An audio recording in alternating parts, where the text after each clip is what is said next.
Gagan dance స్కూల్లో ల్యాప్టాప్లో work చేసుకుంటూ ఉంటే భూమి డ్యాన్స్ నేర్పిస్తూ ఉంటుంది. అప్పుడే ఉదయ్ అక్కడికి వచ్చి గుడ్ మార్నింగ్ భూమి, నాకు డ్యాన్స్ నేర్పించు అని ఉదయ్ అడుగుతూ ఉంటాడు. గుడ్ మార్నింగ్ ఉదయ్, నువ్వు కాసేపు వెయిట్ చేయి, నీకు తర్వాత నేర్పిస్తాను అని భూమి చెప్తుంది. చూస్తుంటే గగన్ బ్రో ఇంకా నిన్ను ప్రేమిస్తున్నట్లు ఉన్నాడు అని ఉదయ్ గగన్ని గమనించి చెప్తూ ఉంటాడు.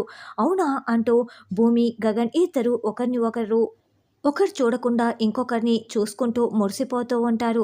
ఇదంతా చూస్తున్న ఉదయ్ కొంచెం ఉడుక్కుంటూ ఉంటాడు. అప్పుడే ఒకతను వాళ్ళ పిల్లల్ని తీసుకొని, మేడం మీరు వెస్టర్న్ డ్యాన్స్ కూడా నేర్పిస్తారా అని వచ్చి అడుగుతూ ఉంటే, సారీ అండి, ఇక్కడ వెస్టర్న్ డ్యాన్స్ నేర్పించటం కుదరదు అని భూమి చెప్తుంది.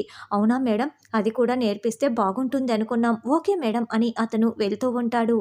ఎక్స్‌క్యూజ్ మీ సార్, కాస్త ఆగండి. ఇక్కడ వెస్టర్న్ డాన్స్ కూడా నేర్పిస్తాము అని గగన్ చెప్తూ ఉంటాడు.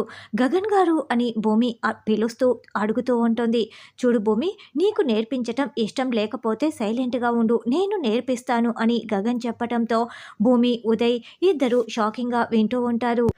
ఈ మధ్య నేను కూడా శోభా చంద్ర గారి ఒక వీడియో చూశాను.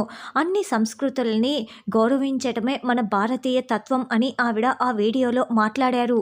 పైగా వెస్టర్న్ డ్యాన్స్ కూడా నేర్పిస్తామంటే ఆవిడకే కదా ఇంకా మంచి పేరు వస్తుంది. కాబట్టి నేను నేర్పిస్తాను అని గగన్ చెప్పటంతో, అలాగే థ్యాంక్ యూ అండి, మా పాపని జాయిన్ చేసుకోండి అని అతను జాయిన్ చేసి వెళ్తాడు. ఇదంతా విన్న భూమి అయితే గగన్ వైపు చూస్తూ చాలా చాలా మురిసిపోతూ ఉంటుంది. ఉదయ్ ఇదంతా చూస్తూ మండిపడుతూ ఉంటాడు.